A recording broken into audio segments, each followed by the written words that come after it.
Saludos, ¿qué tal? Bienvenidos. Abrimos nueva edición de La Lengua Desatada. Que viene el coco o que viene el hombre del saco. Son expresiones con las que a todos los que tenemos cierta edad nos han amenazado cuando éramos niños y que hoy, bueno, ya están más en desuso, pero que forman parte de esos seres imaginarios, seres irreales que pueblan las conversaciones, poblaban las conversaciones de antes y que están en la cultura tradicional. Así que hoy hemos querido dedicarle un programa íntegro a estos seres imaginarios en la cultura salmantina. No sé si algunos de ellos están en todas partes, ahora lo descubriremos. Está con nosotros para hablar de este tema nuestro etnógrafo Paco Blanco. ¿Qué tal, Paco? Bienvenido. Muchas gracias, encantado, además con un tema tan sugerente. Qué bonito es ese tema, ¿verdad, Paco? Sí. Oye, siempre te presento como nuestro etnógrafo, ¿eh? Siempre digo, yo encantado, nuestro etnógrafo, te tenemos ya apropiado para el programa. Como, en fin, siempre nos dices tú, oye, esto de las palabras son mías, lo que se dice en mi pueblo es solo mío, no hay que ser tan posesivo, pues nosotros seguimos ahí, ¿eh? Nuestro etnógrafo. Y yo encantado. En nuestras primeras versiones de este programa, desde casa, cuando estábamos confinados y empezamos a hablar de distintos temas relacionados con la lengua, ya en alguna ocasión salió a relucir por aquí alguno de estos personajes, pues el coco, el hombre del saco, he dicho yo, el sacamantecas, estos personajes imaginarios, digo yo, hombre, hoy ya no se amenaza, ¿no?, con el coco, pero todos lo tenemos ahí en nuestra memoria, Paco. La verdad es que, mira, para entender un poco toda la implantación que tiene el imaginario popular en el mundo de la tradición, hay que entender también un poco el contexto. Y ese contexto parte, sin duda, de un sentido maravilloso de la existencia, que permite dar corporeidad, aunque sea mental, a todos estos personajes que son imaginarios, claro está. Entonces, en primer lugar hay que entender que eso en ese modelo de sociedad es fundamental. Yo siempre defiendo que tenemos que recuperar ese sentido maravilloso de la existencia que lo hemos perdido en gran medida. Dicho esto, es verdad que el imaginario tiene una implantación, pero como en diferentes territorios, ¿no? Hemos empezado, y tú ya has comentado algo, dentro de ese imaginario que conecta con el miedo, con esa presión que se le hacía, sobre todo a los niños, en relación con ciertos seres que no podríamos ponerle cara, pero que a los niños nos asustaban enormemente y que hay, digamos, una identidad de género no exclusivo, es decir, porque hay seres imaginarios masculinos y hay seres imaginarios femeninos. Entre los masculinos, el coco es universal. Quiero decir, se conoce en Salamanca, pero se conoce en toda España y en el mundo hispano, sin duda ninguna. Luego hay algunos más específicos, como, no sé, el tío del sebo, por ejemplo, ¿eh? O el sacamantecas, que es la misma versión de lo mismo. Una persona que no sabemos quién es, pero que iba y le quitaba la grasa, cogía a los niños y les arrancaba la piel para quitarle la grasa. Tú fíjate, imaginar un niño que alguien viniera y te desollase, pero así, en sentido literal, pues era tremendo, ¿no? Así que el sacamantecas y el tío del sebo eran muy comunes. A mí me sonaba más el hombre del saco. El tío del saco, el hombre del saco, que es el hombre que viene, te mete en un saco y te lleva. Y ahí ya, ¿vale? Hombre, es menos truculento, ¿no? Que solo sí, te mete en el saco. Cuando venía para acá me apuntaba porque además traía algo muy curioso que tiene que ver con los personajes femeninos. Pero por rematar un poco los masculinos, bueno, el tío de pez, que decía que se arrima... El tío de pez no lo he oído nunca. Sí, era un ser imaginario que si tú te acercabas a él tenías que tener cuidado porque te quedabas pegado. No era pez de pescado, era pez de que te quedabas pegado en la pez. O sea, sería, ¿no? Exactamente, ¿no? Y luego, por ejemplo, hay un personaje que yo lo escuché en la Nava de Béjar, muy cerca de en tu tierra, que era el tío de la sangre, que chupaba la sangre a los niños, ¿no? O el rampallo, que no sabría muy bien, pero que me hablaron de él en Berrocal de Huebra. En todo caso, el tío Camuñas, por ejemplo, es otro personaje, ¿no? Pero curiosamente los personajes femeninos tienen un antecedente muy interesante en alguien, uno de los lexicógrafos más importantes del siglo XVII, que es Sebastián de Covarrubias. Sebastián de Covarrubias estuvo en Salamanca y probablemente muchas de las palabras que incorpora su tesoro de la lengua castellana o española, que es maravilloso ver ese diccionario y leer ese diccionario, incluye un personaje femenino, que me lo apunté, que es la paparesolla. Y dice Sebastián de Covarrubias, para definirlo, dice, un nombre compuesto de las amas, las que cuidan de los niños, para amedrentar los niños y hacer que callen. Es decir, está dando en la clave todos estos personajes, son para que los niños se vayan a la cama, coman, obedezcan, etcétera, etcétera. Es decir, de alguna manera para forzar que sean, como utilizando un término muy nuestro por aquí, que sea mandible, que obedezca, que haga lo que nosotros le decimos. Y en esa línea de la paparesolla que dice Sebastián de Covarrubias, pues yo he escuchado en Pedrosillo de los Aires la paparuja, en Retortillo la paparrasanta, incluso en Aldearrubia la girona. No podríamos describirlos, pero nos producen, de niños por lo menos nos producían tal terror escuchar hablar de ellos, que claro que obedecían. Bueno, eran personajes que se utilizaban para meter miedo, para ¿no? meter que miedo, la propia cierto. expresión en sí, meter Sería miedo. claramente el imaginario del miedo, ¿no? El imaginario del miedo. Pero hay otro imaginario que sirve para, pues para hacer chanza, para burlarse, ¿no? Sí. Cuando te mandan a cazar gamusinos, por ejemplo. Sí, es decir, la burla también genera un imaginario que no solo tiene que ver con seres, tú lo has dicho, los niarros o los gamusinos. Yo digo niarros porque es de mi zona, del campo de Argañán. Es lo mismo. A mí no me han mandado nunca por niarros.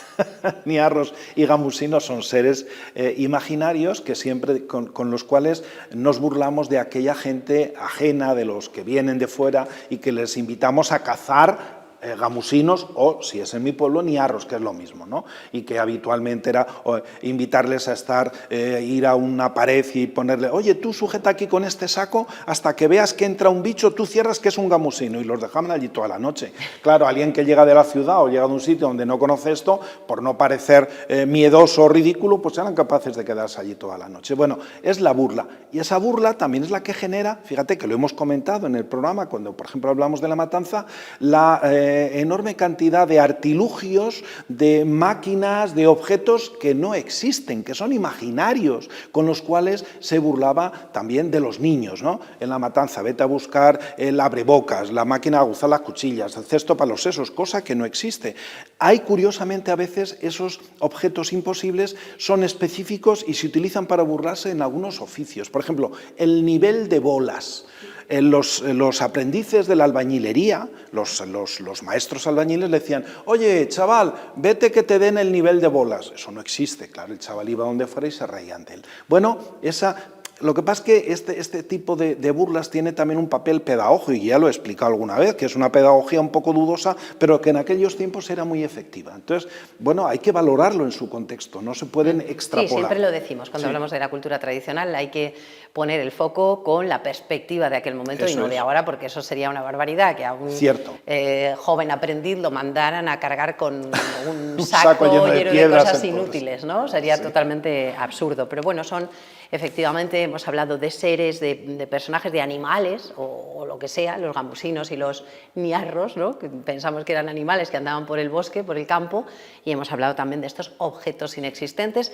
Lo dijiste aquí el día de la matanza, el encalcador de los farinatos, y alguien comentaba después en redes sociales que en su pueblo se decía el acalcador. Acalcador, ¿no? sí. Cada sitio tiene sus variantes, son variantes, igual de valiosas, cierto. ¿no? Y igual en fin, tienen el mismo valor. Lo que tú dices siempre no es, no, se dice como en mi pueblo. No. Y además son válidas todas las variantes. Por supuesto, si alguien no sabe qué es encalcar o acalcar, es apretar. Quienes hemos sido niños en el mundo campesino nos tocaba acalcar o encalcar la paja en el carro cuando terminaba la trilla, y es pisarla y apretarla para que entrasen. Claro, pero los farinatos no había que encalcarlos ni acalcarlos en absoluto. Hay otros personajes que son míticos, ¿no? Que son seres irreales, pero por ejemplo, nos encontramos en los bordados serranos y en otras representaciones nos encontramos los dragones, que son seres que no existen, pero ¿por qué? ¿Qué pinta un dragón en la cultura tradicional? Mira, en el arte popular es muy común encontrar referencias a un mundo mítico, como tú has mencionado el tema del dragón, aparecen otros, no sé, las sirenas, por ejemplo. Hay personajes que los encontramos ya en el mundo clásico y que se han transmitido por tradición oral y que, bueno, han quedado fraguados. Es verdad que a veces amparados o impulsados, por ejemplo, por la heráldica, donde a veces, y el mundo medieval es un mundo donde, por ejemplo, los dragones aparecen, ¿no? Bueno, pues ese personaje, ese ser imaginario, también aparece, es curioso, tú lo has dicho, ¿no? Es muy común en los bordados, de manera que lo aparece con diferentes variantes, lo podemos encontrar pues, en algunos bordados de la sierra, pero también en bordados populares de la zona del llano y en algunos bordados muy sencillos, yo los he visto en Valdecarros, por ejemplo, y que bueno, pues incluso yo creo que podremos ver en pantalla un bordado hecho con técnicas de aplicar, con aplicaciones de telas sobre otras telas, ¿no? Sí, el sobrepuesto que llamamos. Y el dragón también está en una representación teatral importantísima, que es la de la Alberca, en la Loa. Ahí el dragón encarna el mal. Sí, es curioso porque el mal aparece claramente vinculado al mundo mítico en dos proyecciones. Uno es el dragón y otro es la serpiente. En cualquier caso, el dragón, que aparece justamente en la loa de la Alberca, que realmente potenciando la presencia del mal, porque aparece el demonio ya. Bueno, pues el demonio que se monta sobre el dragón de 7 cabezas, en realidad es reforzar el sentido del mal. Sentido del mal que aparece también en la serpiente. Bueno, la iconografía cristiana ha conectado muy bien con esto y por eso vemos los dragones en las pinturas o en la imaginería de San Miguel dominando el dragón o de la Virgen dominando la serpiente. Bueno, son presencias que están muy implantadas en el mundo legendario, porque al final todo esto de los mitos, en realidad estamos hablando de las leyendas que en nuestra tradición oral tienen esa presencia tan grande, ¿no? Hay una leyenda o una idea como muy generalizada que he escuchado en varios sitios y que tiene que ver con una mujer en un río, una mujer cerca del agua, la mora, por ejemplo, ¿no? La mora encantada, dicen. ¿Esto es de aquí, de Salamanca? ¿Es de más sitios? ¿Entronca con qué? Sí, las moras encantadas forman parte de la tradición del occidente peninsular, es decir, lo encontramos en el occidente de nuestra región, León, Zamora, Salamanca, con mucha frecuencia, incluso baja un poquito más, lo encontramos en Portugal, lo encontramos en Galicia, las mouras, ¿no? ¿Y qué son? Por lo menos nuestra mora. La mora, pues en muchos casos tiene algunos elementos identitarios. Yo conocí en mi pueblo, me contaba mi abuela la leyenda de la mora, podemos ver yo creo que una imagen de la fuente de la mora que está en San Muñoz, en la carretera, al lado de la carretera que lo une con la Sagrada.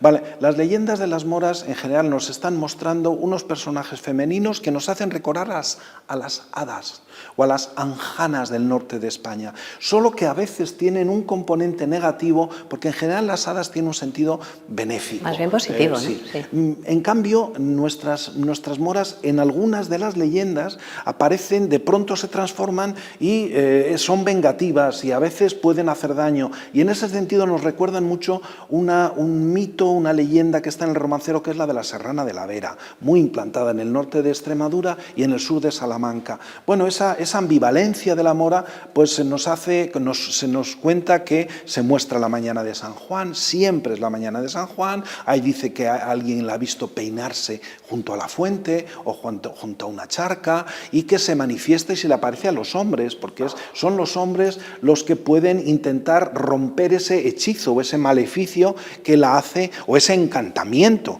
que sufre, ¿no? Y que la hace estar allí perennemente, durmiendo durante todo el año casi, y aparecer solo esa mañana, ¿no? ¿Y esta mora encantada tiene que ver con otros lugares de los que tú me has hablado que también tienen este componente así misterioso, como la fuente de Roldán, que está en Tamames, o la de la Peña Gorda? En general, a ver, en torno al valor legendario de las aguas, yo creo que lo que sí hay es una conexión con un mundo primitivo donde había una creencia de que ciertas aguas tenían una capacidad sagrada, ¿no? Y eso al final deriva en diferentes versiones de leyendas.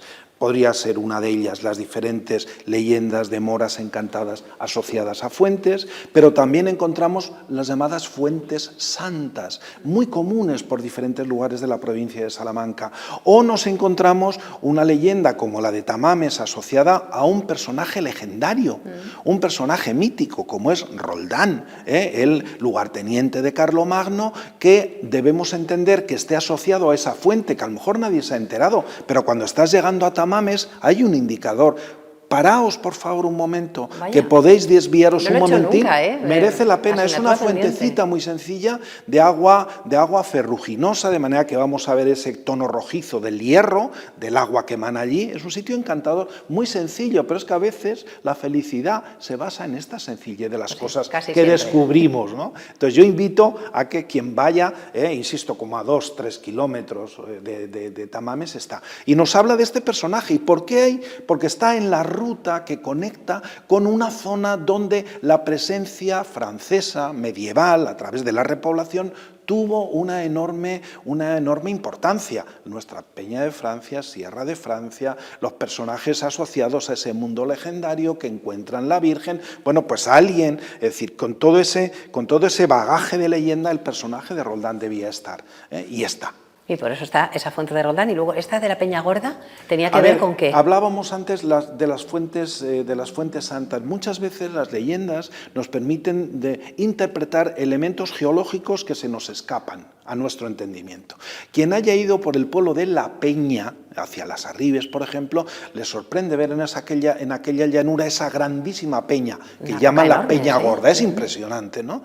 Bueno, pues las leyendas de estas peñas tan curiosas, vuelvo a mencionar a mi pueblo, a Villar de la Yegua, porque allí está la Peña de la China. Es lo mismo. Se dice que iba la Virgen caminando y que de pronto notó una molestia en el zapato. Se descalzó y esa chinita es esa Peña Gorda que cuando uno la vea, yo siempre digo, fíjate qué pie calzará la Virgen María, ¿no? Bueno, la Peña La China en mi pueblo no es tan grande, pero sí es grande también. Y tiene que ver con China del zapato, ¿no? Claro, la es Peña curioso porque suelen ser las leyendas marianas las que más se emplean para dar explicación de esos fenómenos geológicos que no entendemos, ¿no? Que pueden ser esas grandes peñas singulares que uno no sabe muy bien explicar el por qué están allí, o por ejemplo ciertos yacimientos. En mi pueblo hay un regato que cuando llueve se lleva a la tierra y quedan piritas de hierro en la superficie, o quedaban antes de arreglar los caminos y que tapó aquel regato, y decían que era la Virgen que lloraba cuando llovía. La Virgen lloraba y sus lágrimas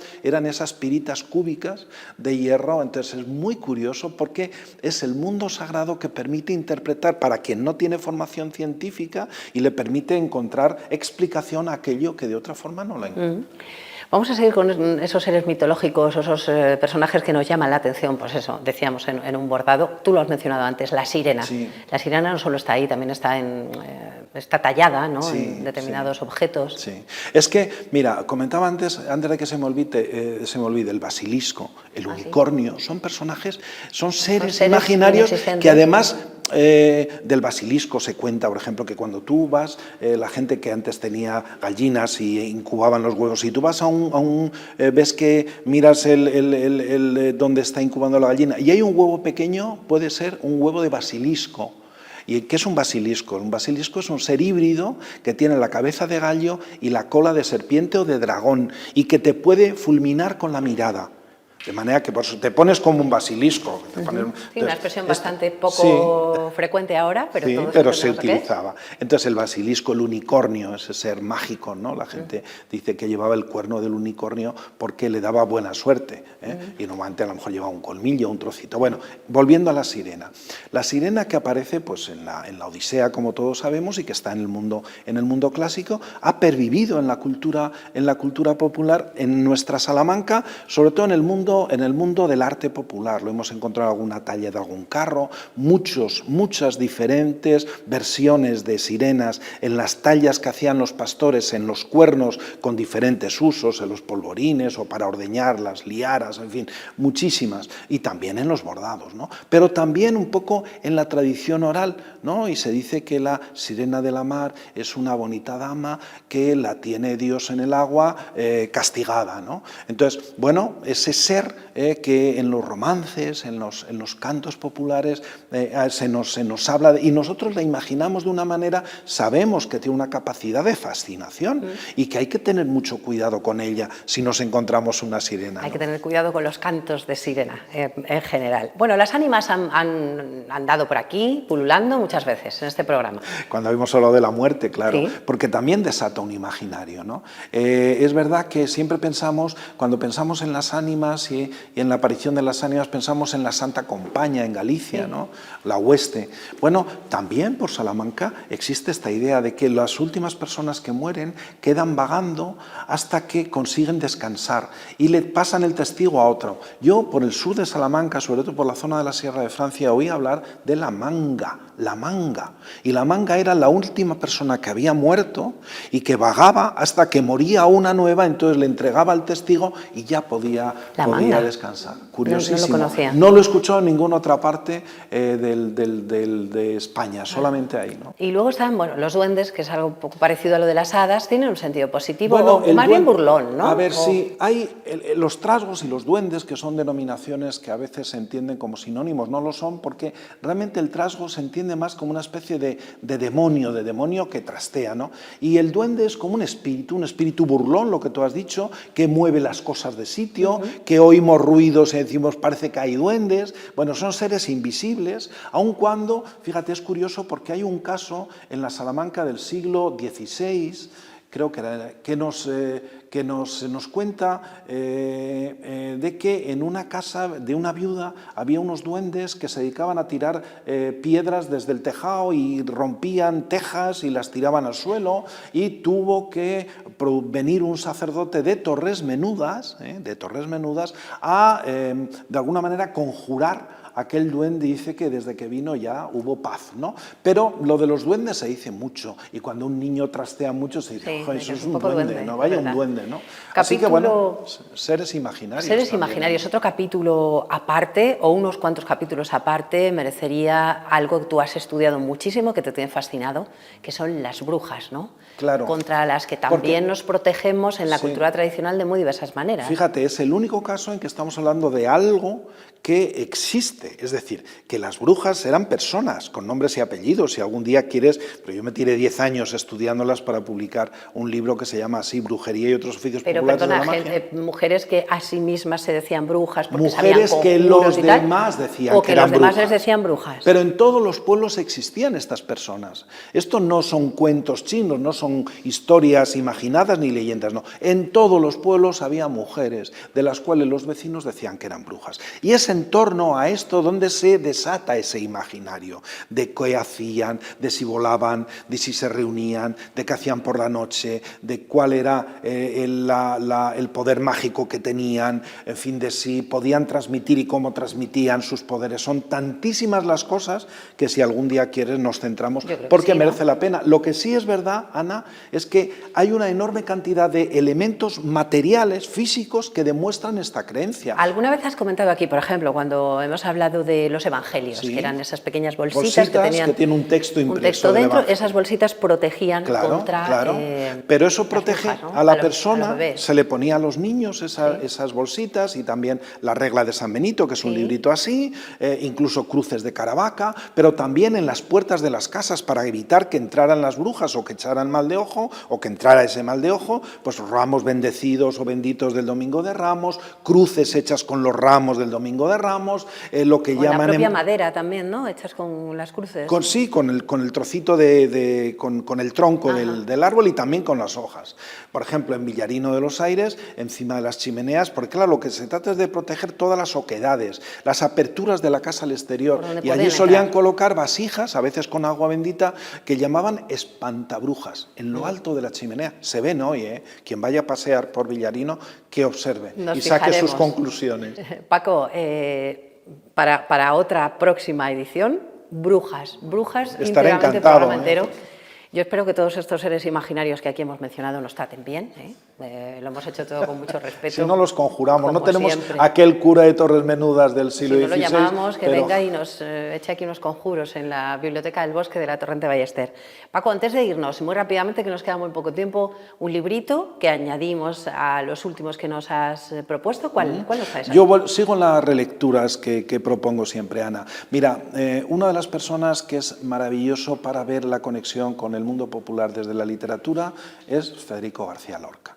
Federico García Lorca reivindicó el romance de los mozos de Monleón, por ejemplo, pero me voy a centrar en la trilogía rural de Lorca, que es Yerma, Bodas de Sangre y La casa de Bernarda de Alba, son maravillosas. Sobre todo Yerma y La casa de Bernarda de Alba. Vamos a proponerle a los espectadores que lean La casa de Bernarda de Alba y vean cómo, que aquí hemos hablado de los ritos que tienen que ver con el luto, con la muerte, con esa cerrazón al mundo exterior, entenderán, si lo miran desde la perspectiva que le hemos ofrecido, una relectura de La casa de Bernarda de Alba, con la fuerza que tiene Lorca, cuando hace hablar sobre todo a las mujeres, va a ser un disfrute seguro. Yo lo descubrí gracias a una conferencia tuya, precisamente en la Facultad Sí. de Filología, que diste hace muy poco, que está por ahí en las redes y que se puede seguir para los que estén interesados, que sepan que Paco hace un detalle muy concreto de este libro de La casa de Bernarda Alba y de Yerma también, para ver cómo Federico García Lorca y la cultura tradicional estaban muy entroncados. Bueno, 50 segundos. Paco, una palabra para la caja. Definitivamente, sonrostrón. Sonrostrón. Sonrostrón sonrostrón, es una sola palabra. Sonrostrón, a ver, ¿quién no se ha caído jugando en las calles y se ha hecho esa erosión superficial en la piel, en los codos, en las manos, en los brazos, y que nos íbamos llorando con ese sonrostrón a casa y nuestra madre decía, sana, sana, culito de rana? Bueno, esos sonrostrones, que no es una herida profunda, insisto, es una simple raspón, erosión. ¿no? Exactamente. Un sonrostrón. Es que tiene, y que recuerda a mí, me evoca otra palabra, que es la palabra sosnavidón. Vamos a dejar sonrostrón, pero recordamos sosnavidón, que alguna vez creo que la comentamos en los tiempos del confinamiento. Sosnavidón es un bofetón. Un sopapo. Como no te, efectivamente. Quédate ahí que te arree un sosnavidón. Bueno, quedémonos con el sonrostrón. Quedémonos con el sonrostrón, que ahora todos los que están en casa y han jugado por ahí en la calle, en el campo, todos habrán ido a casa con algún sonrostrón seguro, en los codos, seguro. En las rodillas, en fin. Yo creo que todos nos hemos ido a algún momento de nuestra infancia. Gracias, Paco, por haber venido. Nos vemos en la próxima edición para hablar de brujas. Cuando queráis. Nos vamos. Hasta aquí La Lengua Desatada. Les esperamos la próxima semana.